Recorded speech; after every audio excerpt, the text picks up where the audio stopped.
Hello everyone, कैसे हैं सारे बच्चे। आई होप आप सभी बहुत अच्छे होंगे एंड बहुत अच्छे से पढ़ाई भी कर रहे हैं।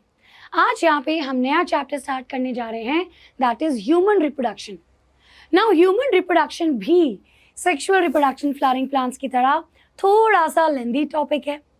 यहाँ पे भी बेटा डिटेल में हमें डिस्कस करना है मेल फीमेल रिप्रोडक्टिव सिस्टम की, फिर रिप्रोडक्शन के पूरे प्रोसेस की।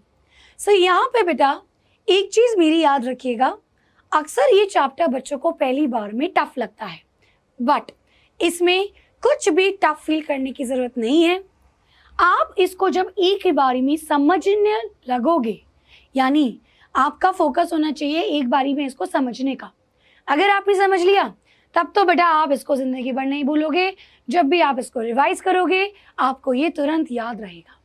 सो बिल्कुल इस चैप्टर से टेंशन नहीं लेनी है। This chapter is going to be very easy. हम लोग डायग्राम्स के थ्रू इस चैप्टर को अच्छे से पढ़ेंगे। सो नाउ आज बेटा यहाँ पे शुरू करेंगे इस चैप्टर को। जो बच्चे मुझे नहीं जानते एक बार मैं उन्हें बता देती हूँ। I am Shivangi Sharma, your biology teacher. मैं बेटा आपको बायोलॉजी कुछ इस तरीके से पढ़ा रही हूँ, कोशिश कर रही हूँ कि आपको सारी चीज़ें समझ में आए। माई ओनली मोटिव इज कि आपके कॉन्सेप्ट्स क्लियर हों। जिन बच्चों को क्लास 9th 10th में जो बेसिक्स आपके रह चुके हैं उन्हें मैं बेसिक से ही समझाती हूँ, आई डोंट स्किप। सो मेरी कोशिश है कि मैं आपको कोई भी टॉपिक बिल्कुल बेसिक से समझाऊँ, बट आपको मुझे प्रॉमिस करना है कि आप मेरी क्लासेस को अच्छे से सुनेंगे और अगर कोई टॉपिक नहीं समझ में आता स्टॉप इट, रिवाइंड करो और दोबारा से सुनो, और नहीं तो कमेंट करिए, I will answer your doubt. Now इस चैप्टर के अंदर बेटा सबसे पहले तो बात करेंगे मेल फीमेल रिप्रोडक्टिव सिस्टम की। उसके बाद बात करेंगे मेल्स में स्पर्म्स कैसे बनते हैं, फीमेल्स में ओवम कैसे बनता है, ओवम स्पर्म का स्ट्रक्चर क्या होता है, कैसे इनमें आपकी फर्टिलाइजेशन होती है। We will talk about embryo कैसे डेवलप होता है, वो 9 महीने के पूरे पीरियड में क्या क्या होता है, पार्च्यूरेशन यानी कि डिलीवरी, और बेटा मदर उसके बाद ब्रेस्ट फीड कराती हैं छोटे बेबी को, इसकी इंपॉर्टेंस, ये सारी चीज़ें इस चैप्टर में हम पढ़ेंगे। नाउ इस चैप्टर के मेन टॉपिक को स्टार्ट करने से पहले हम पहले कुछ जनरल चीज़ें ह्यूमन रिप्रोडक्शन के बारे में जानेंगे। पहले तो ह्यूमन रिप्रोडक्शन के क्या क्या फीचर्स हैं, ये चीज़ें आपको पता होनी चाहिए। नाउ ह्यूमन रिप्रोडक्शन से जुड़े जुड़े कुछ टर्म्स हैं, एम्ब्रियोजेनेसिस, स्पर्मेटोजेनेसिस, मेंस्ट्रुअल साइकिल, ये सारी चीज़ें क्या होती हैं इसको एक बार शॉर्ट में देखेंगे। ये ज़रूरी है, तो एक बार आपके दिमाग में वो पूरा प्रोसेस बन जाएगा कि कहाँ से चीज़ें शुरू होती हैं बेटा और कैसे ये एंड होता है, कौन कौन से स्टेप्स होते हैं, उसके अकॉर्डिंग फिर हम एक एक स्टेप को डिटेल में पढ़ेंगे। सो चलिए स्टार्ट करते हैं आज की क्लास को। सो ह्यूमन रिप्रोडक्शन से रिलेटेड आपको कुछ चीज़ें जो पता होनी चाहिए, दैट इज ह्यूमन का रिप्रोडक्शन सेक्सुअल होता है, यस और नो, यानी कि यहाँ पे 2 गैमीट्स होंगे और इन गैमीट का फ्यूजन होगा और फ्यूजन के बाद यहाँ पे जाइगोट बनेंगे। तो ये चीज़ें तो फिक्स होती है। अच्छा, अब इसके अलावा इंपॉर्टेंट क्या है बेटा, हम जो ह्यूमंस होते हैं ना, we humans are diploid organism. Diploid का मतलब है हमारे जो क्रोमोसोम्स होते हैं वो पेयर में होते हैं। जैसे ह्यूमंस के पास 46 क्रोमोसोम होते हैं, तो ये जो 46 क्रोमोसोम होते हैं ये 23 के पेयर्स में होते हैं। अब फॉर एग्जाम्पल अगर मैं बात करती हूँ फीमेल और मेल की, तो मान लीजिए मम्मी के जो क्रोमोसोम हैं वो मैं वाइट कलर से बना रही हूँ, तो इस तरीके के बेटा 23 पेयर्स होते हैं। फादर के क्रोमोसोम को येलो से बनाते हैं, फादर में भी ऐसे 23 पेयर्स होते हैं। ना आप मेरे से पढ़ चुके हैं डिटेल में माइटोसिस और मेयोसिस। जिन बच्चों ने वो वाली क्लासेस को नहीं देखा है प्लीज़ बेटा उन क्लासेस को देखेंगे, क्योंकि ये बहुत ज़रूरी है। ये टॉपिक आपका इस पूरे 12th क्लास में बार बार यूज़ होता है ना। अब जब दोनों पेरेंट्स गैमीट्स बनाते हैं तो डिप्लॉइड ऑर्गेनिज्म में गैमीट तो मियोसिस से बनेगा और मियोसिस से क्रोमोसोम हाफ हो जाता है। यानी ये जो 23 पेयर्स हैं ये बेटा इस तरीके के अब केवल 23 क्रोमोसोम होंगे। सेम फादर की बॉडी में भी ऐसे पेयर्स नहीं होगा, लेकिन 23 क्रोमोसोम होगा। सो ये हो गया ओवम और ये हो गया स्पर्म। तो गैमीट्स बेटा हैप्लॉइड होते हैं, पेयर में नहीं होते। अब जब ये गैमीट्स का फ्यूजन होता है तो बच्चे के पास फिर से 23 पेयर ऑफ क्रोमोसोम हो जाते हैं।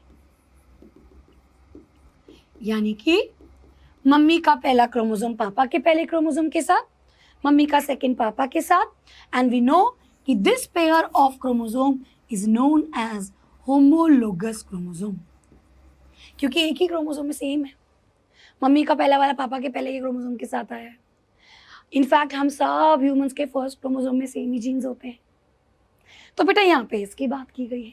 इस तरीके से ह्यूमंस के अंदर जो क्रोमोसोम नंबर है वो मेंटेन रहता है through meiosis, fusion, and then जो नया बच्चा फिर से पेरेंट की तरह। Now if I talk about this gamete, तो फीमेल गैमीट बेटा लार्ज होता है and it is non motile, और अगर मेल गैमीट की बात करते हैं it is small and it is motile. Plants में हमने क्या पढ़ा था कि पॉलन भी आपका नॉन मोटाइल है, पॉलन ग्रेन के अंदर गैमीट नॉन मोटाइल था, फीमेल का जो एग है वो भी नॉन मोटाइल था। लेकिन बेटा कैसे एक कोई भी पॉलिनेटर आता है, पॉलन ट्यूब बनती है, तब जाकर के दोनों गैमीट्स का फ्यूजन होता है। ह्यूमंस के अंदर अलग फंडा है। ह्यूमंस के अंदर जो स्पर्म है वो खुद स्विम करके फीमेल गैमीट के पास पहुंचता है और फीमेल गैमीट को फ्यूज करता है। ठीक है, अब ये जाइगोट बेटा जब ये डेवलप होगा, जब ये डिवाइड करेगा, उसके बाद ये बनता है एम्ब्रियो। तो इस चीज को समझिए बेटा, अक्सर बच्चों को यही समझ में नहीं आता जाइगोट और एम्ब्रियो का डिफरेंस। जाइगोट बेटा सिंगल सेल है, लेकिन वो डिवाइड हुआ, इट फॉर्म्स एन एम्ब्रियो। उसके बाद फीटस डेवलप हो गया, मतलब वो बच्चा थोड़ा बड़ा हो गया, अब वूम में उसमें सारी ऑर्गन धीरे धीरे आ रही हैं, हम उसको फीटस बोलते हैं। एंड जब बच्चे की डिलीवरी होती है तब उसको इन्फेंट कहते हैं। ठीक है, चलिए अब ये सारा प्रोसेस शुरू से कहाँ तक एंड होता है, कैसे ये लाइफ साइकिल स्टार्ट होती है, एक बार उन सारी इंपॉर्टेंट टर्म्स को पढ़ते हैं। अब कोई भी इंसान, लड़का हो चाहे लड़की, बचपन से ही तो रिप्रोड्यूस नहीं करता बेटा। एक समय आता है जब उसकी बॉडी में बहुत सारे चेंजेस आते हैं, तब जा करके रिप्रोडक्शन स्टार्ट होती है, and that age is known as puberty. अब प्यूबर्टी आ गई, इसका मतलब ये नहीं रिप्रोडक्शन स्टार्ट हो जाएगी, मतलब अब धीरे धीरे रिप्रोडक्टिव ऑर्गन्स मैच्योर होती है और एक एज होनी चाहिए बेटा। हम आगे नेक्स्ट चैप्टर में पढ़ेंगे, लड़कियों की 18 साल और लड़कों की 21 साल की मैरिजेबल एज होती है, उसके बाद ही रिप्रोडक्शन करना सही है, क्योंकि उसके पहले female is not very strong, और मेंटली भी उसको स्ट्रांग होना होता है, साइकोलॉजिकली भी स्ट्रांग होना होता है, तब जाके बेटा रिप्रोडक्शन का प्रोसेस होता है। ठीक है, चलिए सो प्यूबर्टी, अब इसका क्या फंडा है बेटा। जब लड़का या लड़की 12 से 14 साल की उम्र में होता है, उसके बॉडी में बहुत सारे चेंजेस होते हैं। अब मैं यहाँ पे कुछ कुछ हार्मोन्स आपको लिखवाऊंगी, वो हार्मोन्स बेटा आपने क्लास 11th में भी पढ़ा है, तो अभी मैं उसकी डिटेल की बात नहीं करूंगी, ना मैं उसके अभी यहाँ पे फुल फॉर्म लिखने वाली हूँ। वाई? बिकॉज वो अभी आगे यूज होगा। उन्हीं हार्मोन्स की डिटेल में हम पूरे चैप्टर में बातें करेंगे, तब मैं आपको वो फिर से बता दूंगी। अभी ये इस पूरे चैप्टर का सार है, ठीक है, तो अभी शॉर्ट में बात करेंगे। सो देखिए बेटा, मेल्स हो चाहे फीमेल्स हो, जब प्यूबर्टी की एज आती है, उनका जो हाइपोथैलेमस की ग्लैंड है, ये बेटा कुछ हार्मोन पिट्यूटरी ग्लैंड में भेजते हैं, और पिट्यूटरी ग्लैंड के ये हार्मोन मेल्स के टेस्टिस और फीमेल के ओवरी में जाते हैं। आपने भी पढ़ा था, मेल्स में टेस्टिस होता है, फीमेल्स में ओवरीज होता है। कौन से हैं ये हार्मोन? हाइपोथैलेमस से निकलता है GnRH hormone, that is gonadotropin releasing hormone. यानी जो बोलता है पिट्यूटरी ग्लैंड को कि ये वाले गोनाडोट्रोपिन को रिलीज करो। अब ये कौन से गोनाडोट्रोपिन है? तो बेटा पिट्यूटरी ग्लैंड में से निकलता है FSH और LH हार्मोन। FSH यानी कि फॉलिकल स्टिमुलेटिंग हार्मोन, LH यानी कि ल्यूटिनाइजिंग हार्मोन। ये दोनों हार्मोन्स पिट्यूटरी ग्लैंड से निकलते हैं। ये दोनों हार्मोन फीमेल की ओवरी के पास जाएंगे और ये दोनों हार्मोन्स मेल की टेस्टिस के पास जाएगा। और ये कब होता है? प्यूबर्टी के दौरान होता है। अब जब ये हार्मोन्स यहाँ पे पहुंच गए तो ये दोनों हार्मोन्स बेटा इन ऑर्गन्स को डेवलप करवाती है। कैसे? इन हार्मोन्स के निकलने की वजह से टेस्टिस में से निकलता है टेस्टोस्टेरोन और ओवरी में से निकलता है ईस्ट्रोजन एंड प्रोजेस्टेरोन। और यही दोनों हार्मोन बेटा रिस्पॉन्सिबल होते हैं मेल और फीमेल के रिप्रोडक्टिव प्रोसेस में, उनमें गैमीट्स फॉर्मेशन में, उनकी रिप्रोडक्टिव ऑर्गन्स को डेवलप करने में। तो प्यूबर्टी में अभी क्या क्या चीजें और होती हैं? सो देखिए बेटा, दोनों ही मेल्स और फीमेल्स के केस में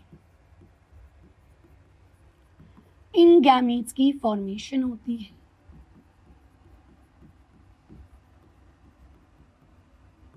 रिप्रोडक्टिव ऑर्गन्स मैच्योर होती हैं, डेवलप होती हैं। तो ये किसकी वजह से हो रहे हैं? इन्हीं हार्मोन्स की वजह से। इसके अलावा और क्या होता है? फीमेल्स में बेटा स्टार्ट हो जाती है मेंस्ट्रुअल साइकिल। हम आगे पढ़ेंगे, अभी जैसे मैंने कहा शॉर्ट में समझना है। फीमेल्स में मेंस्ट्रुअल साइकिल स्टार्ट हो जाती है। अच्छा, मैं ऐसा करती हूँ, इसको यहाँ पे लिखती हूँ। फीमेल्स में मेंस्ट्रुअल साइकिल स्टार्ट हो जाती है। उसके अलावा बेटा और क्या क्या चीजें होती हैं मेल्स और फीमेल्स में? देखिए बेटा, फीमेल्स के अंदर ब्रेस्ट का डेवलपमेंट,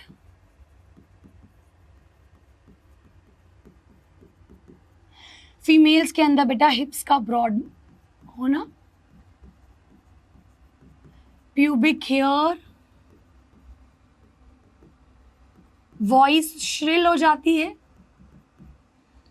मेल्स के केस में शोल्डर्स ब्रॉड होते हैं,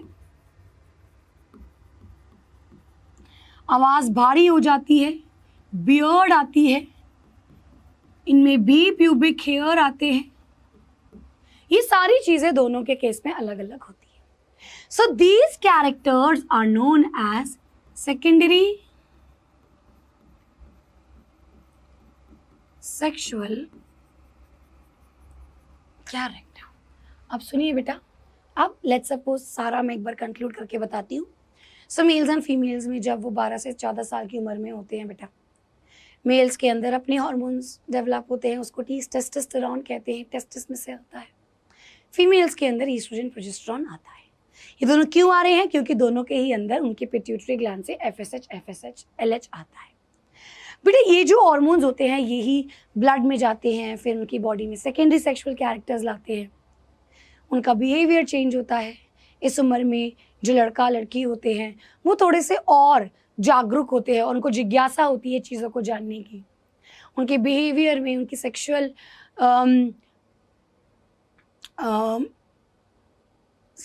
एक्टिविटीज़ नहीं कहेंगे, बट उनकी बॉडी में सेक्सुअल कैरेक्टर्स, उनकी उसमें चेंजेस आती हैं। ठीक है, उनकी जो रिप्रोडक्टिव ऑर्गन्स होती हैं वो बेटा डेवलप होती हैं। अब चलो भाई, प्यूबर्टी आ गई। फीमेल्स के केस में एक बड़ा खास इवेंट होता है विच इज मेंस्ट्रुअल साइकिल। अब दोनों की प्यूबर्टी तो हिट हो गई, अब आगे क्या? दोनों की बॉडी में गैमीट्स बनेंगे। तो इस प्रोसेस को कहते हैं गैमेटोजेनेसिस, यानी कि फॉर्मेशन ऑफ गैमीट्स, जिसमें फीमेल्स के केस में बेटा कहते हैं oogenesis, यानी ओवम की फॉर्मेशन, और मेल्स के केस में कहते हैं स्पर्मेटोजेनेसिस, यानी कि स्पर्म की फॉर्मेशन। अब आगे भाई, दोनों गैमीट्स का फ्यूजन भी तो होना है। अब ये कैसे होगा? भाई मेल गैमेट उड़ता उड़ता तो नहीं आएगा फीमेल के टेस्टिस में से और पहुंच गया भैया फीमेल गैमेट के पास, ऐसा तो नहीं होता बेटा। There is a requirement of sexual activity, इसको हम बोलते हैं सेक्सुअल इंटरकोर्स या कॉप्यूलेशन या कॉइटस। ये अलग अलग वर्ड्स होते हैं, अक्सर बच्चे इनमें कंफ्यूज होते हैं, सारे एक ही हैं। सो कॉप्यूलेशन, कॉइटस, सेक्सुअल इंटरकोर्स, ये बेटा क्यों होता है? सच दैट मेल्स का जो पीनिस है ये बेटा सीमेन को इंट्रोड्यूस करेगा इन दी वजाइना। अब मैम आपने यहाँ पे सीमन क्या बोल दिया, हम तो तब से स्पर्म की बात कर रहे हैं। अब ध्यान से सुनिए बेटा, मेल्स के अंदर केवल सीमन बार, स्पर्म बार नहीं आता। वो स्पर्म को फीमेल बॉडी के अंदर तैरना होता है, स्विम करना होता है, मूव करके ओवम के पास पहुंचना होता है। अब ऐसा वो तभी कर पाएगा जब उसके पास एनर्जी होगी, उसके पास शक्ति होगी मूव करने की, इजीली वो मूव कर सके। ये सारी चीजें प्रोवाइड करता है एक फ्लूइड। तो सीमेन बेटा इट इज इक्वल टू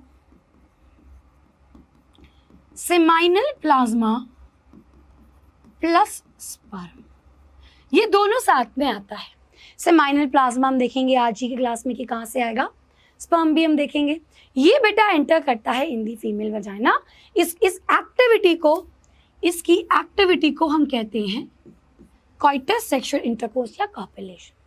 और ये जो सीमेन चला गया, ये जो सीमेन वजाइना के अंदर इंट्रोड्यूस हो गया बेटा, उसको कहते हैं इंसेमिनेशन। ठीक है, चलिए अब चलिए भाई, हमने दोनों गैमेट्स को एक साथ मिलाने की साजिश रख दी। अब क्या होगा भैया, ये दोनों गैमेट आपस में एक दूसरे को अट्रैक्ट करेंगे, फ्यूज करेंगे। अब एक चीज याद रखिएगा बेटा, हमने क्या पढ़ा यहाँ पे कि स्पर्म और ओवम मिलकर के फिर से जाइगोट बनाएगा, फिर से दोबारा से 23 क्रोमोसोम मिलकर के 23 पेयर्स होंगे। तो ऑब्वियसली एक एक न्यूक्लियस ही मिलेगा ना। तो एक ओवम के साथ केवल एक स्पर्म ही फ्यूज करता है। तो बेटा एंटर तो लाखों स्पर्म्स करते हैं, मिलियंस, इनफैक्ट स्पर्म्स मिलियंस में एंटर करते हैं, लेकिन एक ही स्पर्म ओवम के साथ फ्यूज करता है। So fertilization is nothing but ovum fuse करेगा विद द स्पर्म, एक ओवम एक स्पर्म के साथ। और ये प्रोसेस बेटा होता है इन दी फैलोपियन ट्यूब, जिसे आप ओविडक्ट बोलते हो, और ये बेटा उसके एम्पिला रीजन में होता है। अब इसको हम नेक्स्ट क्लास में पढ़ेंगे डिटेल में, बट यहाँ पे मैं इसलिए बता रही हूँ कि फीमेल की बॉडी के अंदर फर्टिलाइजेशन हो रही है और ये फैलोपियन ट्यूब में होती है। आपकी एनसीईआरटी में क्लास 10th में ओविडक्ट लिखा था, एक ही बात है। फैलोपियन ट्यूब के अलग अलग रीजन होते हैं, ये एम्पिला रीजन में होती है। Will see that in the next lecture. Fertilization हो गई, अभी क्या होगा, तो फर्टिलाइजेशन के बाद बनेगा जाइगोट। अब ये जो जाइगोट है ये बेटा डिवाइड करेगा और बनेगा एम्ब्रियो। इसी में अलग अलग लेयर्स आती हैं। अब नाउ क्लास 11th में आपने एक चैप्टर पढ़ा था एनिमल किंगडम, जिसमें आप पढ़ते हो जर्म लेयर्स, कि 2 जर्म लेयर्स होती हैं कि 3 जर्म लेयर्स होती हैं। So we human are triploblastic, हमारे अंदर 3 जर्म लेयर्स होंगी, एक्टोडर्म, एंडोडर्म, मीजोडर्म। बेटा ये एम्ब्रियो 3 जर्म लेयर्स में डिवाइड होता है, एक्टो, एंडो और मीजोडर्म। और यही 3 अलग अलग लेयर्स, ये 3 जर्म लेयर्स हेल्प करती है बनाने में अलग अलग ऑर्गन एंड सिस्टम। तो अलग अलग ऑर्गन और ऑर्गन सिस्टम को ये बनाएंगी। कोई हार्ट बनाएगा, कोई रेस्पिरेटरी सिस्टम बना रहा है, कोई एक्सक्रीटरी सिस्टम बना रहा है, वगैरह वगैरह। फाइनली फीटस बन गया। अभी बेटा ये कब तक चलेगा और ये प्रोसेस सारा कहाँ होगा, इन द यूटरस। सो ये जो पूरा प्रोसेस है ये बेटा जो एम्ब्रियो है, ये सारी चीजें करने के लिए इसको एनर्जी चाहिए, इसको खाना चाहिए, इसको ऑक्सीजन चाहिए। जब हार्ट बन जाएगा तो बेटा हार्ट ब्लड को सर्कुलेट करेगा, तो अब जब रेस्पिरेशन हो जाएगा, ऑब्वियसली लंग्स बच्चे की बाहर नहीं है, लेकिन वो मदर्स की बॉडी से तो ऑक्सीजन ले रहा है ना, तो ये सारी चीज़ों की ज़रूरत होगी। तो ये जो एम्ब्रियो है वो बेटा एम्बेडेड हो जाता है इन दी यूटेरस, यानी कि ये फिट हो जाता है inside the uterus, inside the uterus. और यूटेरस में ही फिर इसका न्यूट्रिशन, डेवलपमेंट, प्रोटेक्शन सब कुछ यहीं पे होएगा, सब यहीं पे होएगा। हम देखेंगे कैसे कैसे होएगा। अब ये कब तक होता है? पूरे 9 महीने तक। तो हम मम्मियों का डायलॉग है ना, और ये डायलॉग नहीं है बेटा, ये अब देखो आप पढ़ोगे वो आप सोचोगे 9 महीने तक माँ बच्चे को अपने पेट पे रखती है, और मम्मी कहती ना और देखो तुम आज इतने बड़े हो गए हो ऐसे बोल रहे हो। तो भैया ये सच में है, मम्मी ने 9 मंथ्स तक बच्चे को हम सब को अपने पेट में रखा है, और कितने अच्छे से पालन पोषण किया है, क्योंकि जो माँ खा रही है वही बच्चा खा रहा है, वो सारी चीज़ें इसी के थ्रू ट्रांसफ़र हो रही है। तो ये 9 महीने तक चलता है। हाँ, किसी केस में जो डिलीवरी है, मतलब आप देखोगे 6 महीने में हो जाती है, या कभी कभी ऊपर भी हो जाती है, बट 9 महीना इज इन ऑन एक, अगर देखा जाए तो एक एवरेज टाइम होता है। मतलब एवरेज नहीं कहेंगे, 9 मंथ्स तक प्रेगनेंसी होती है मैक्सिमम केसेस में। पार्चुरेशन, अभी जब डिलीवरी होगा उस डिलीवरी के प्रोसेस को पार्चुरेशन कहते हैं, ठीक है। और इसमें एक हार्मोन हम पढ़ेंगे which is oxytocin, which is a very important hormone. ये भी पिट्यूटरी से आ रहा है। नाउ बेटा लैक्टेशन में अब बच्चा पैदा तो हो गया, अब उसकी इन्फेंट की खाने पीने का कौन ध्यान देगा? तो इन्फेंट का फीडिंग कैसे? मिल्क से। तो मदर जो है बेटा वो मिल्क प्रोड्यूस करती है, बच्चे को फीड करती है। इस पूरे दौरान प्रोलैक्टिन एक हार्मोन है जिसका लेवल हाई होता है, जो मिल्क प्रोड्यूस करवाती है, और ये सारी चीज़ें होती हैं लैक्टेशन के अंदर। नाउ ये एक कंप्लीट सार हुआ कि कैसे रिप्रोडक्शन स्टार्ट हुई, कैसे एंड हुई। अब बेटा उसके बाद हमें यहाँ पे पढ़ना है हर एक स्टेप को। सबसे पहले हमें ये समझना है कहाँ पे ये गैमीट्स बन रहे हैं, सब कुछ कॉपुलेशन में क्या मत कर रहा है, everything. So we will first discuss about male and female reproductive system, जिसमें आज की क्लास में हम पढ़ेंगे मेल रिप्रोडक्टिव सिस्टम। तो चलिए बेटा पहले ह्यूमन रिप्रोडक्टिव सिस्टम को समझिए, जनरल मेल और फीमेल को मिला के। देखिए बेटा ह्यूमन रिप्रोडक्टिव सिस्टम के जो ऑर्गन्स हैं, ऐसा नहीं होता कि उसमें एक ही ऑर्गन होती है, but it has a group of organs, तभी उसको ऑर्गन सिस्टम कहा है। अब इसके अंदर कुछ ऑर्गन्स प्राइमरी फंक्शन करते हैं और कुछ हार्मोन सेकेंडरी फंक्शंस करते हैं, एक्सेसरी फंक्शंस या हेल्प करते हैं उसकी। प्राइमरी फंक्शन जो करते हैं उनको प्राइमरी सेक्स ऑर्गन्स कहते हैं। तो ये प्राइमरी फंक्शन बेटा क्या है? जिन ऑर्गन्स में गैमीट का फॉर्मेशन हो, जिन ऑर्गन्स में हार्मोन्स, कौन से hormone? Sex hormone, testosterone, oestrogen, progesterone, जहाँ से सेक्स हार्मोन्स रिलीज होते हैं बेटा, वो आपके होते हैं प्राइमरी सेक्स ऑर्गन। फीमेल के केस में हम पढ़ेंगे ओवरी, और मेल के केस में हम पढ़ेंगे testis. Now secondary sex organs. अब बेटा ये सेकेंडरी सेक्स ऑर्गन्स क्या होते हैं? ये वो है जो बाकी चीजों में मदद करते हैं, जैसे कि जो गैमीट को स्टोर करेगा,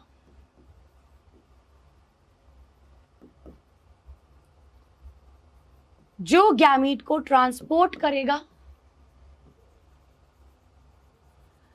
जो गैमीट को न्यूट्रिशन करने में मदद कर रहा है, जो इस ट्रांसपोर्ट को इजी करेगा, ऐसी सिक्रीशंस बनाएगा। ये सारी चीजें सेकेंडरी सेक्स ऑर्गन्स के काम आती हैं, सेकेंडरी सेक्स ऑर्गन्स होती हैं। अब सबसे पहले आज की क्लास में पढ़ेंगे मेल रिप्रोडक्टिव सिस्टम, और उसमें देखेंगे कौन से प्राइमरी ऑर्गन्स हैं, कौन से सेकेंडरी सेक्सुअल ऑर्गन्स हैं। अब इसके पहले मेल रिप्रोडक्टिव सिस्टम को इन डिटेल में पढ़ेंगे। अब आप टेंशन मत कीजिए, ऐसे डायग्राम से मैं आपको नहीं पढ़ाऊंगी, मैं आपको बना करके दिखाऊंगी, आप मेरे साथ ड्रॉ कीजिए और आपको यहाँ पे सब कुछ समझ में आएगा। सो देखिए बेटा, मेल रिप्रोडक्टिव सिस्टम में क्या होता है, अगर आपने जानते हो, वी ऑल नो कि यहाँ पे मेल की रिप्रोडक्टिव ऑर्गन बाहर होती है। अगर आपने देखा हो, आपने क्लास 10th की बुक में भी था और ये क्वेश्चन इंपॉर्टेंट भी था और आपने पढ़ा भी है बेटा कि मेल्स के अंदर जो एब्डोमेन होता है, लोअर टमी, उसके नीचे, उसके बाहर 2 पाउच होते हैं, उसको हम कहते हैं scrotum. So if this is the pouch, मतलब ये एब्डोमेन है बेटा, और एब्डोमेन के अंदर स्केलेटल मसल्स होती हैं, और ये वो 2 पाउच है, इसको स्क्रोटम या स्क्रोटल सैक कहते हैं। ये बेटा होता है आउटसाइड द बॉडी। अब इसी के अंदर यहां पे प्रेजेंट होते हैं टेस्टिस।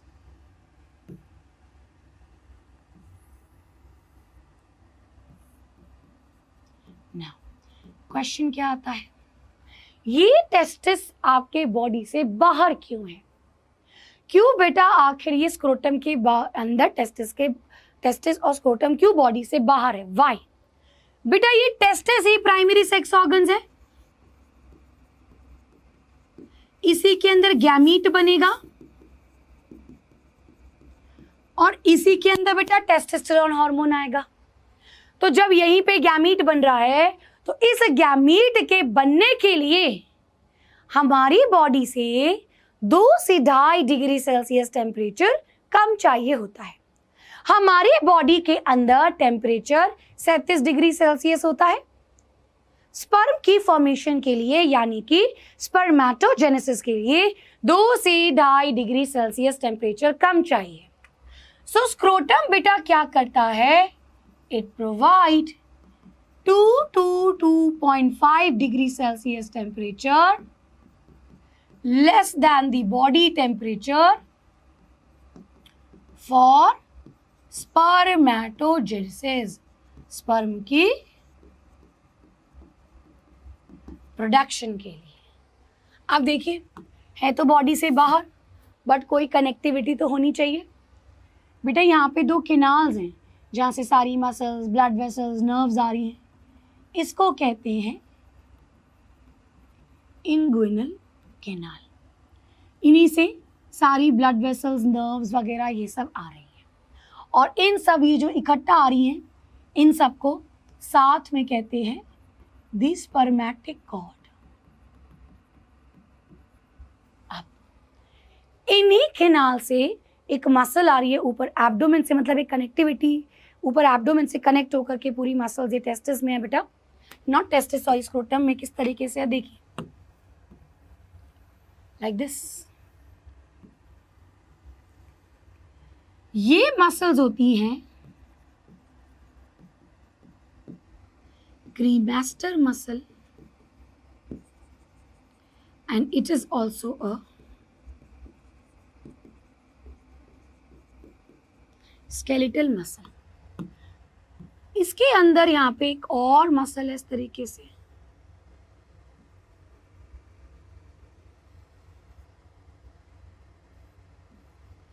इसे कहते हैं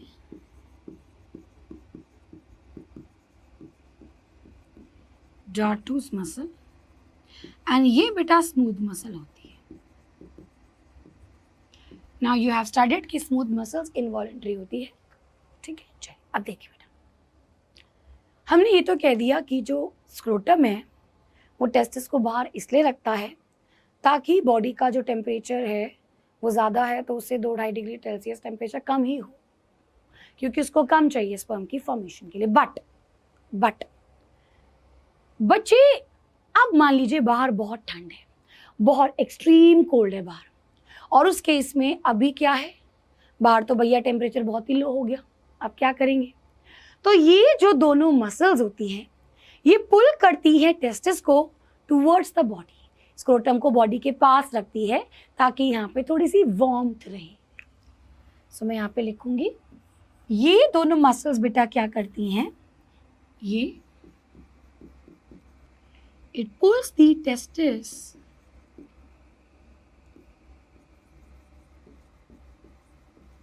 towards body during low temperature. जब आउटसाइड का टेम्परेचर काफी लो है तो मैं कह सकती हूँ ये बेटा एक तरीके से पोजिशनिंग ऑफ टेस्टिस में काम कर रही है। ठीक है, चलिए ये यहाँ पे बात हो गई। अब देखेंगे बेटा आगे, अभी हम एक एक करके अंदर जाएंगे, अभी हम गहराई पे जाएंगे पर धीरे धीरे। नाउ बेटा ये जो टेस्टिस है, मान लीजिए this is the testis and this is the scrotum. अब यहाँ पे कुछ लेयर्स होती हैं प्रोटेक्शन की, इनको मिलाकर के ट्यूनिका लेयर्स कहते हैं। देखिए कौन सी बेटा, जो टेस्टिस के बिल्कुल ये अंदर वाली लेयर है इसे कहते हैं ट्यूनिका वेसिक्युलोसा। अब यहां पे इसके बाहर जो लेयर है इसको कहते हैं tunica albuginea. Now there is one more layer which is present, एक तो टेस्टिस के बिल्कुल बाहर और बेटा स्क्रोटम की लाइनिंग में, यानी ये स्क्रोटम के जस्ट अंदर और टेस्टिस के सबसे बाहर पे प्रेजेंट है। ये वाली जो लेयर्स होती है ग्रीन वाली,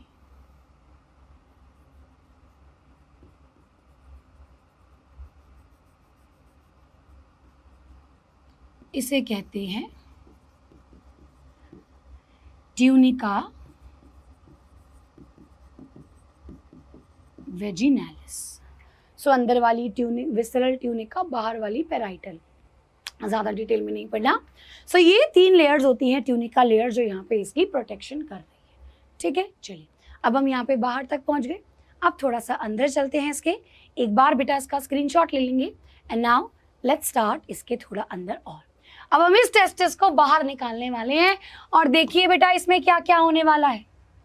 सो मान लीजिए ये आपका स्क्रोटम है एंड इसके अंदर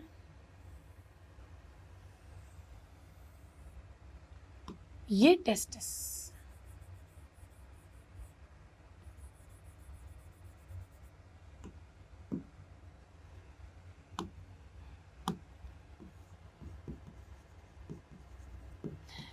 नव ये जो टेस्टिस है बेटा इसी के अंदर स्पर्म बनता है। अब टेस्टिस की सारी कंपार्टमेंट्स हैं, पूरे टेस्टिस को कुछ कंपार्टमेंट्स में बांट दिया, तो मैंने कुछ ऐसे इसको बांट दिया।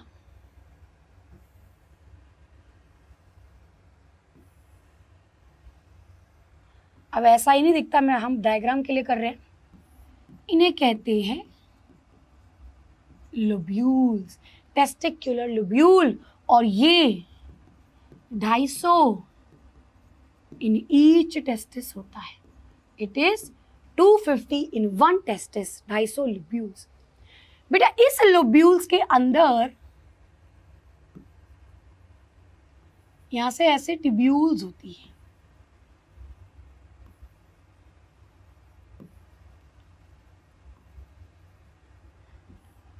इन्हें कहते हैं सेमिनिफेरस ट्यूब्यूल्स। और ये सेमिनिफेरस ट्यूब्यूल बेटा 1 से 3 इन ईच। ध्यान से सुनिए, टेस्टिस के आपके सारे कंपार्टमेंट्स को लोब्यूल्स कहेंगे। हर लोब्यूल के अंदर जो ट्यूब्यूल्स होंगी उसको सेमिनिफेरस ट्यूब्यूल कहते हैं। इन्हीं सेमिनिफेरस ट्यूब्यूल में वेरी वेरी इंपॉर्टेंट स्पर्म की फॉर्मेशन होती है। इसी के अंदर बेटा स्पर्म की फॉर्मेशन होती है। अब कैसे होती है ये हम देखेंगे। तो अब हम क्या करेंगे, एक लोब्यूल को बाहर निकालेंगे। तो मान लीजिए मैं इसको काट रही हूँ और उसके बाद एक सर्कुलर क्रॉस सेक्शन यहाँ पे बना रही हूँ। ठीक है,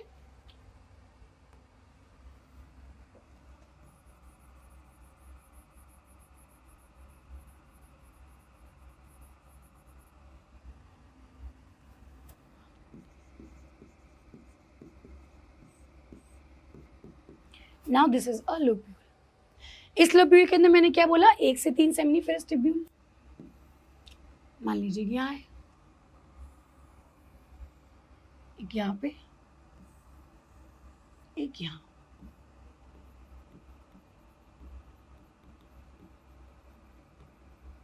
so this is the seminiferous tubule, white वाली।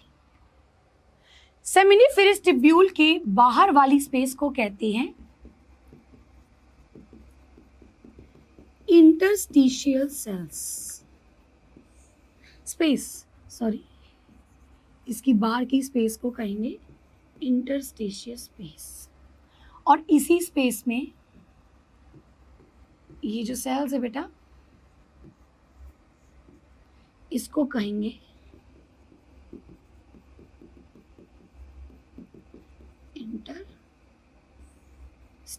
सेल्स। अब ध्यान से सुनिएगा मैं आपको क्या समझा। सेमिनिफेरस ट्यूब्यूल के अंदर आपके स्पर्म की फॉर्मेशन होती है। सेमिनिफेरस ट्यूब्यूल के आसपास जो स्पेस है बेटा, उस स्पेस को मैंने बोला इंटरस्टिशियल स्पेस, तो उसके सेल्स को मैंने बोला इंटरस्टिशियल सेल्स। इन सेल्स का नाम होता है लीडिक सेल्स। वेरी इंपॉर्टेंट, अभी जो करा रही हूं वो बहुत इंपॉर्टेंट है। यहाँ पे बहुत क्वेश्चंस आते हैं।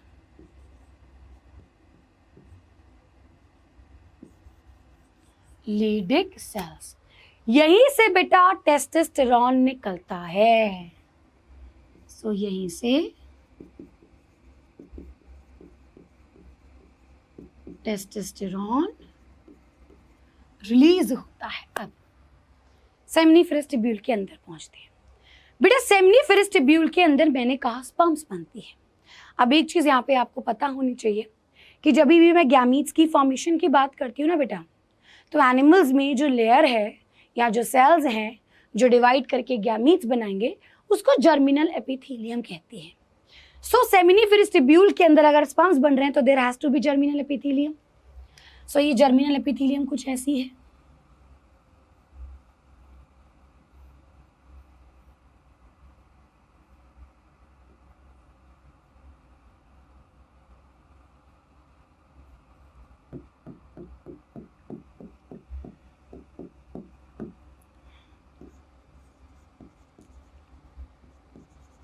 जर्मिनल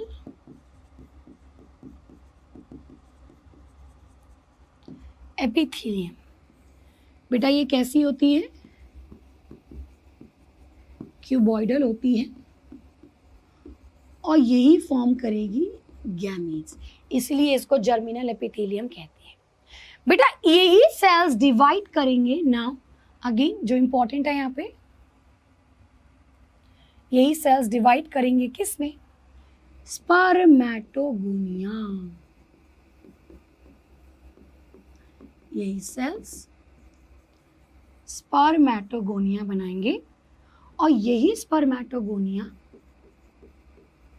स्पर्म्स बनाएंगे बाय मियोसिस। देखिए बेटा सिंपल सा फंडा है, अगर मेरे को गैमीट्स बनाने हैं तो कोई तो सेल्स होंगे जो गैमीट्स बनाएंगे। भाई हमारी पूरी बॉडी के सेल्स को हम सोमैटिक सेल्स कहते हैं। जो बेटा सेल्स गैमीट्स बनाते हैं उसको हम जर्म सेल्स कहते हैं। सो गैमीट बनाने वाले सेल्स जो होते हैं वो मियोसिस करते हैं, उसके बाद वो गैमीट्स को बनाते हैं। सो इसी जर्मिनल एपिथेलियम के सेल्स ये बेटा स्पर्मेटोगोनिया बनाते हैं। यही स्पर्मेटोगोनिया मियोसिस करके स्पर्म्स बनाएंगे। अभी धीरे धीरे आपको याद भी हो जाएगा ना। ये बेटा जो जर्मिनल एपिथेलियम है, मैंने आप देखिए कंटिन्यूस नहीं बनाई क्योंकि कुछ सेल्स यहाँ पे लंबे हो जाते हैं और इन सेल्स को कहते हैं सर्टोली सेल्स या नर्स सेल्स। अब देखिए बेटा, अब इनको सर्टोली सेल्स और नर्स सेल्स क्यों कहा, क्योंकि यही स्पर्म को न्यूट्रिशन देते हैं। नर्स का काम है भैया।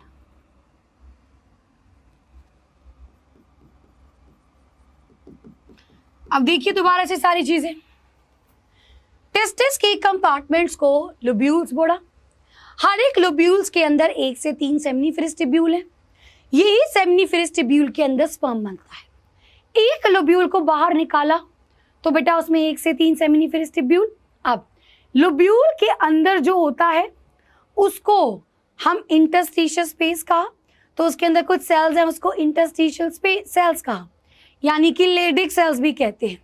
यही लेडिक सेल्स टेस्टोस्टेरोन को रिलीज करता है। सेमिनिफेरस ट्यूब्यूल्स की जो लाइनिंग है ये जर्मिनल एपिथेलियम है, यानी ये गैमीट्स को बनाएगी। तो कौन सी सेल्स को बनाएगी? स्पर्मेटोगोनिया कहेंगे इनको। मान लीजिए ये डिवाइड हुआ और इसने बनाया एक स्पर्मेटोगोनिया। ये स्पर्मेटोगोनिया ही आगे जाकर के डिवाइड करके स्पर्म बनाएगा। अब हम देखेंगे कि ये स्पर्म कैसे बनेगा, लेकिन बनेगा तो सही। अब ये स्पर्म बन तो रहा है, लेकिन इस स्पर्म को न्यूट्रिशन चाहिए। दूसरी चीज, इस स्पर्म को बनने के लिए टेस्टोस्टेरोन हार्मोन चाहिए। सो टेस्टोस्टेरोन हार्मोन रिलीज हो रहा था फ्रॉम द लेडिक सेल्स।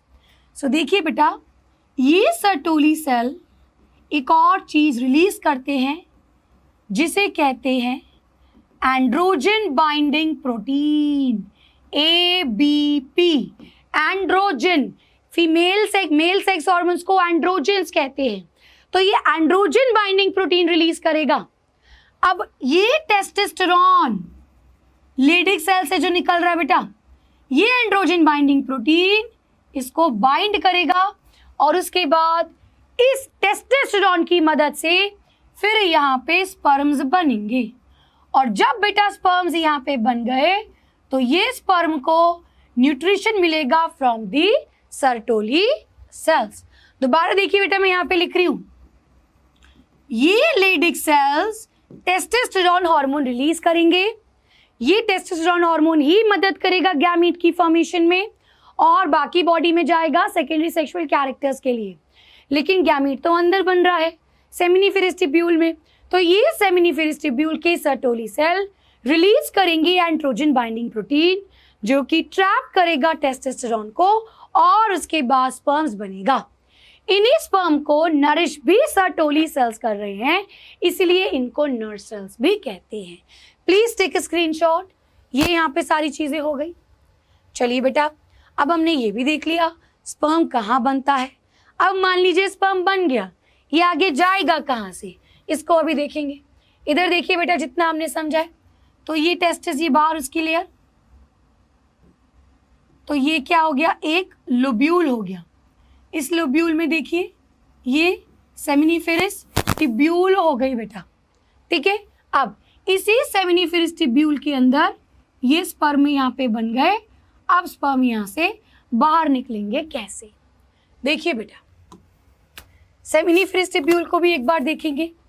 तो ये यहाँ पे जर्मिनल एपिथेलियम, ये बेटा लंबे लंबे सर्टोली सेल्स, ये देखिए ये जर्मिनल एपिथेलियम डिवाइड होकर के ये आगे जा करके स्पर्म बना रही है और ये स्पर्म बेटा सर्टोली सेल से न्यूट्रिशन लेता है। सेमिनिफेरस ट्यूब्यूल के बाहर हैं आपके Leydig cells. Now the route of sperms, फिर से बनाएंगे टेस्टिस।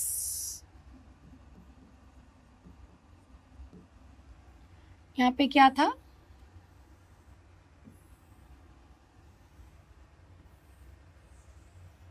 ऐसे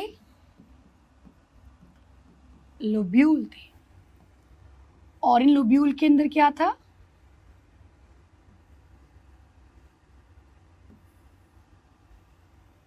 सेमिनिफेरस ट्यूब्यूल।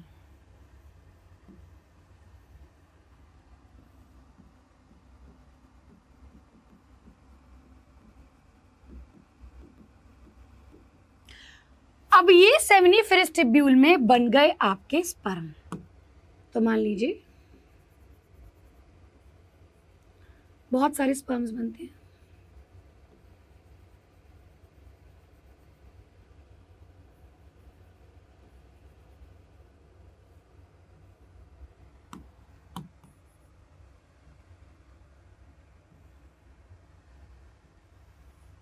अब ये स्पर्म बाहर कैसे आएगा, इसको सेमिनिफेरस ट्यूब्यूल से बाहर जाना है, फिर बेटा इसको टेस्टिस से भी आगे बाहर जाना है।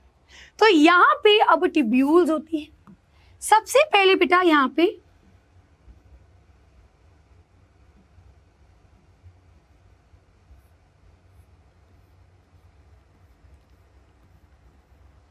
ऐसे छोटे छोटे ट्यूब्यूल्स होंगे,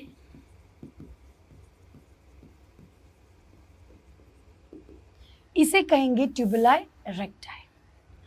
अब ये ट्यूबुलाई रेक्टाई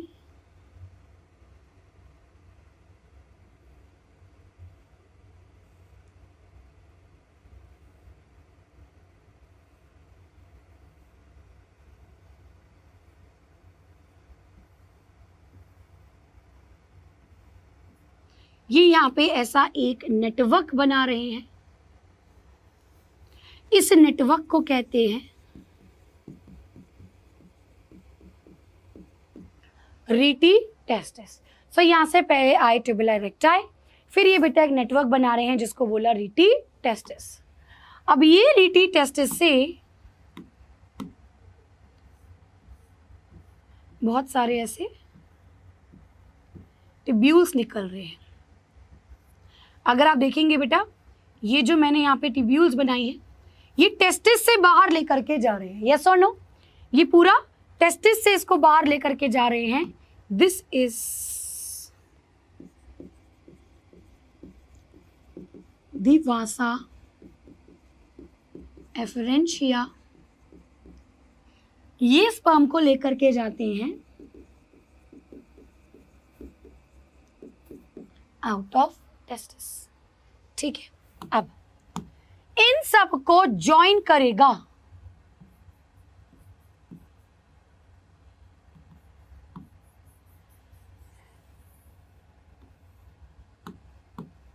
एक लंबा सा ट्यूब्यूल। देखिए बेटा,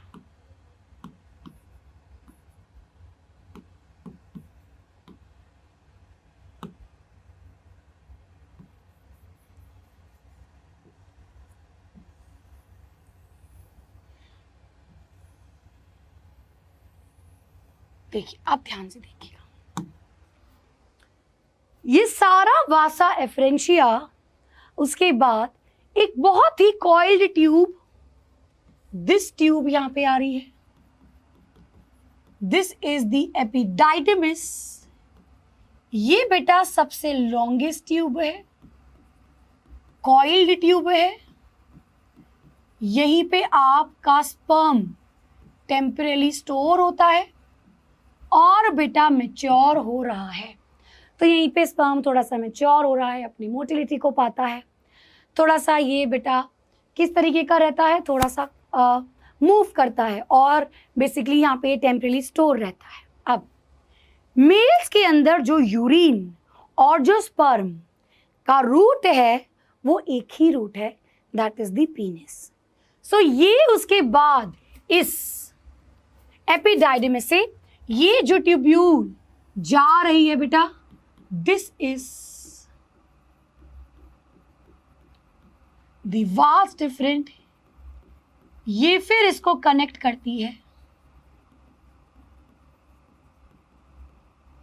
यूरिनरी सिस्टम से। अब एक्चुअली ये यूरिनरी सिस्टम को कनेक्ट नहीं कर रही, ऐसा नहीं कि यूरिनरी ब्लैडर में घुस जा रही है या ऐसा कुछ, लेकिन अभी हम देखेंगे। तो ये एक तरीके से कनेक्ट कर रही है। एंड फाइनली बेटा the penis which is the external genitalia,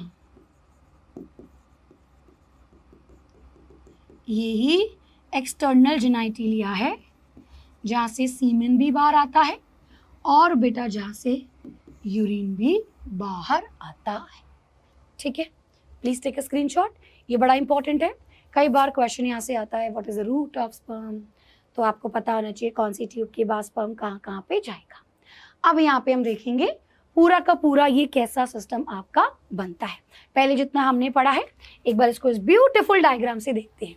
देखिए बेटा, ये आपकी टेस्टिस है, ये यहाँ पे दीज आर दी लोब्यूल्स। इन लोब्यूल्स के अंदर बेटा this is the seminiferous tubule. ये जो ट्यूब देख रहे हैं अब यहाँ से,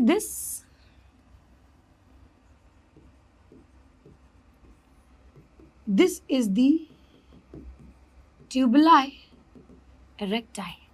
उसके बाद ये यहाँ पे एक नेटवर्क बन रहा है बेटा, इसको बोलते हैं रीटी टेस्टिस।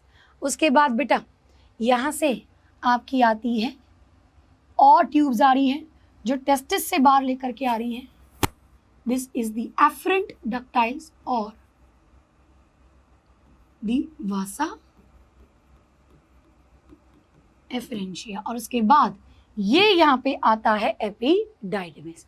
ये एपिडाइडिमिस लंबा सा है बेटा, और उसके बाद एक स्ट्रेट ट्यूब में कनेक्ट होता है, which is the vast difference. अब देखिए बेटा, ये जो एपिडाइडिमिस होता है इसका एक स्टार्टिंग का पार्ट है हेड, एक इसका बीच का पार्ट और एक बेटा इसकी टेल। तो हेड ऑफ एपिडाइडिमिस को कैप्यूट एपिडाइडिमिस कहते हैं, टेल ऑफ एपिडाइडिमिस को कॉडा एपिडाइडिमिस कहते हैं, और बॉडी ऑफ एपिडाइडिमिस को कॉर्पस एपिडाइडिमिस कहते हैं। तो ये होता है हमारा एपिडाइडिमिस। ठीक है, चलिए अब पूरा मेल रिप्रोडक्टिव सिस्टम बनाएंगे कि कैसे टेस्टिस से स्पर्म निकला और बेटा ये कैसे कनेक्ट होगा। आप यहाँ पे देखिए कि हमें जोड़ना कहाँ पे है, ये यूरिनरी सिस्टम होता है जहाँ पे there is a urinary bladder,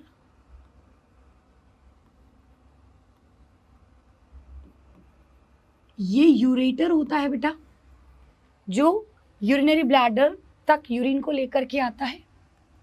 इसके बाद यहाँ पे मान लीजिए दिस इज द पीनिस, ये पूरा ऐसा यूरिन आएगा और यहाँ से बाहर निकलेगा।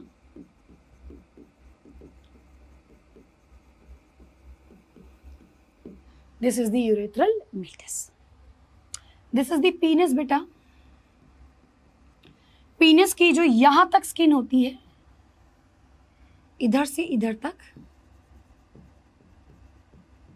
ये स्किन अटैच्ड होती है, और यहाँ पे ये जो इसका हेड है इसको ग्लैंस पीनिस कहते हैं, और यहाँ पे बेटा ये लूज स्किन होती है यानी अटैच नहीं होती, इसको हम फोर स्किन कहते हैं। दोबारा सुनिए मैंने क्या क्या बोला। मैंने बोला ये पीनिस है, ये पीनिस का हेड है ग्लैंस पीनिस, यहीं पे बेटा एक आपका ओपनिंग है जहां से यूरेथ्रल मीटस, यहीं से आपका यूरिन और यहीं से सीमेन बाहर आएगा। दिस इज द पीनिस, यहाँ से यहाँ तक स्किन अटैच रहती है, नीचे स्किन लूज होती है, उसको फोर स्किन कहते हैं। अब यहाँ पे जुड़ेगा कैसे हमारा टेस्टिस का सिस्टम। देखिए बेटा, ये दो टेस्टिस हैं,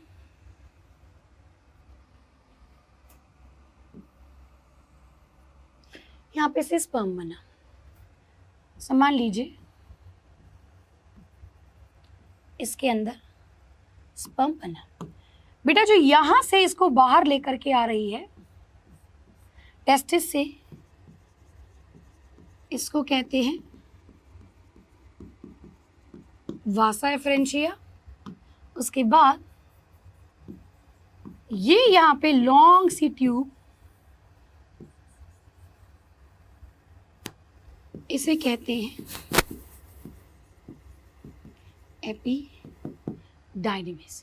ये एपिडाइडिमिस उसके बाद बेटा ऐसे यूरेटर को घूम के चकमा दे करके यहाँ तक पहुंचती है और इसे कहते हैं वास डिफरेंस। सेम इस तरीके से भी यहाँ पे होगा, ये एपिडाइडिमिस और उसके बाद ऐसे ही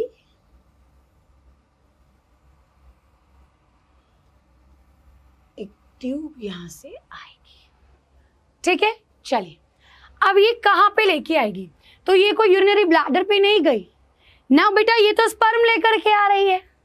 और हमने तो कहा सीमेन, अब यूरिन का ट्रांसफर नहीं पढ़ा रही हूँ, वो पढ़ चुके हो क्लास 11th में।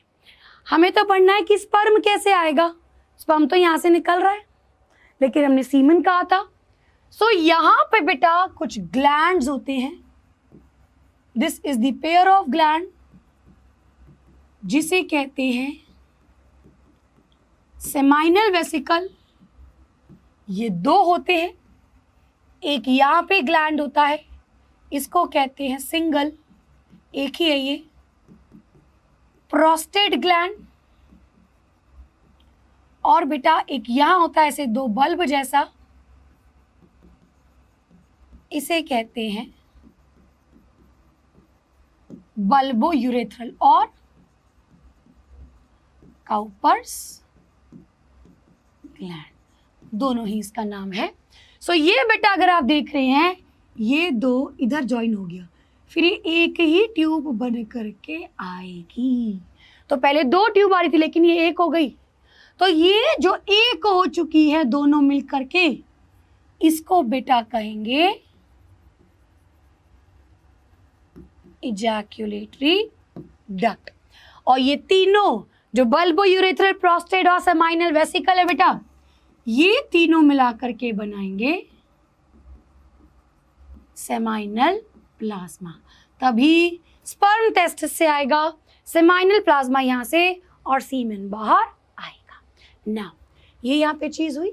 अभी मैं आपको बताऊंगी इसमें से क्या क्या निकलेगा. प्लीज टेक अ स्क्रीनशॉट बेटा, आपको एग्जाम में ऐसे ही बनाना है. अब कौन कौन से मेरे पास ग्लैंड्स थे. तो प्राइमरी सेक्स ऑर्गन में हमने पढ़ा टेस्टिस, इसी से बेटा आएगा टेस्टोस्टेरोन. कहाँ से आ रहा था? लेडिक सेल से. यहीं पे बेटा स्पर्म की फॉर्मेशन होती है. कहाँ पे होती है? Seminiferous tubule. Secondary sex organ जो बाकी के काम करेगी, जिसमें प्राइमरी डक्ट, एसेसरी डक्ट या एसेसरी ग्लैंड, तो डक्ट यानी कि ट्यूब जो कि कुछ ट्रांसफर कर रही हैं. तो इसमें सबसे पहले आई थी आपकी ट्यूबुलाe रेक्टाe. उसके बाद ये पहुंचा रीटी टेस्टिस. फिर वो आया था वासा एफरेंशिया. तो एफरेंशिया से याद रखिए यही बेटा स्पर्म को आउट ऑफ टेस्टिस लेकर के आता है. फिर आया एपिडाइडिमिस में, जहाँ पे स्टोर हो रहा है स्पर्म, लॉन्गेस्ट ट्यूब. उसके बाद आई वास डिफरेंस एंड उसके बाद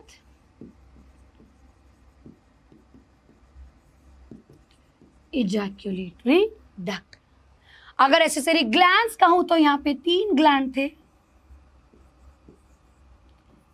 seminal vesicle, prostate gland and bulbo urethral gland. अब देखिए बेटा, सेमाइनल वेसिकल से सबसे ज्यादा सेमाइनल प्लाज्मा आ रहा है. 60 to 70% सेमाइनल प्लाज्मा यहीं से आता है, जिसमें आपका होता है फ्लूइड में क्या क्या होता है बेटा. इसके अंदर होता है फ्रक्टोज जो स्पर्म का खाना है. इसके अंदर कुछ एसिड जैसे सिट्रेट्स. इसके अंदर कुछ आपकी प्रोटीन्स होते हैं जैसे कि फिब्रिनोजेन एक्सेट्रा, और कुछ प्रोटीन्स भी होते हैं. प्रोस्टेट से कैल्शियम फॉस्फेट आता है. यही बेटा एल्कलाइन पीएच, तो बेसिक होता है सीमेन बिकॉज ऑफ दिस. इसका ओडर, सीमेन का कलर, वो इसी पे डिपेंड करता है. बल्बो यूरेथ्रल और काउपर्स, यहाँ से लुब्रिकेशन प्रोवाइड करने के लिए म्यूकस आता है जो इजी ट्रांसफर को करेगा. Please take a screenshot. ये सारी डिस्क्रिप्शन होती है बेटा. नाउ अब यहाँ पे बात आती है, चलिए हमने सब कुछ पढ़ लिया, कहाँ पे सीमेन बनता है, कैसे आगे जाएगा, बट जाएगा कैसे. फीमेल की बॉडी में इंसर्ट करना है और उसके लिए it has to be erect. अब ये इरेक्शन कैसे होगी? सो देखिए बेटा, इस तरीके से हमने पढ़ा था पीनिस. अगर मैं इसको यहाँ से कट करूं और इसका क्रॉस सेक्शन देखूं तो मुझे कुछ ऐसा दिखेगा. यहाँ पे बेटा 2 आर्टरी होंगी जहाँ से यहाँ पे ब्लड आएगा और इसी ब्लड के फ्लो की वजह से यहाँ पे होगी इरेक्शन। तो इरेक्शन कैसे होती है? There are some erectile tissue. ये इरेक्टाइल टिश्यू जब ब्लड के फ्लो की वजह से ये स्ट्रेट हो जाते हैं, इरेक्टाइल, ये पीनस को स्ट्रेट करने पे मदद करते हैं ताकि इजी ट्रांसफर हो सके स्पर्म्स का। अगर बेटा इरेक्शन नहीं होगी तो सीमन का ट्रांसफर नहीं होगा ठीक से ना। दो इरेक्टाइल टिश्यूज होते हैं, एक ये वाले पेयर में कॉर्पोरा कैवर्नोसा बेटा, और एक ये वाला यूरेथ्रा के आसपास विच इज कॉर्पोरा स्पॉन्जियोसम। बेटा ये कॉर्पोरा कैवर्नोसा की वजह से इरेक्शन भी होती है, और जो पीनस होता है it is also for pleasure also. Now corpus spongiosum urethra के आसपास है, so it prevent collapsing of urethra. ठीक है। नाउ अब हमने सारी चीजें पढ़ ली, अब एक बार इसको हम हार्मोन से रिलेट करते हैं। हमने बड़ी आसानी से लिख दिया था टेस्टोस्टेरोन, एफएसएच, एलएच वगैरह गड़म झगड़म। भैया अब इसको एक बार देखते हैं ये पूरी कहानी कैसे सिंक्रोनाइज होती है। सो देखिए बेटा, हुई क्या थी? लड़का हुआ जवान, प्यूबर्टी, और उसके हाइपोथैलेमस से आया जीएनआरएच। बेटा ये जीएनआरएच होता है गोनाडोट्रोपिन रिलीजिंग हार्मोन। ये जीएनआरएच पहुंचा पिट्यूटरी ग्लैंड में और यहां से रिलीज हुए गोनाडोट्रोपिन। यहां से क्या रिलीज होंगे? गोनाडोट्रोपिन, एक आपका FSH which is follicle stimulating hormone, FSH। इसका नाम फीमेल के रिप्रोडक्टिव पार्ट से पढ़ा, हम देखेंगे कैसे। और दूसरा बेटा ल्यूटेनाइजिंग हार्मोन,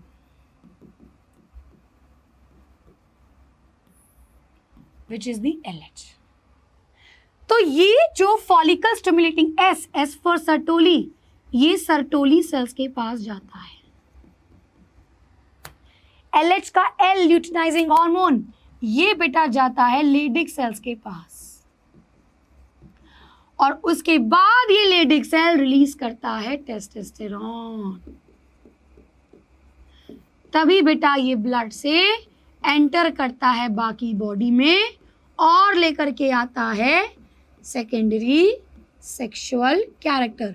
आवाज का बारी होना, स्कूल की छुट्टियों में इतनी सारी दाढ़ी उगा के आ जाते हैं लड़के, मैम सारा होमवर्क कर लिया, ऐसे भारी आवाज हो जाती है। ये सारी चीजें इसी टेस्टोस्टेरोन हार्मोन की वजह से होती है ना। अब क्या होगा? इसको तो स्पर्म भी बनाना है, तो ये सर्टोली सेल ये कहाँ पे था? सेमनीवेरस ट्यूब्यूल के अंदर था।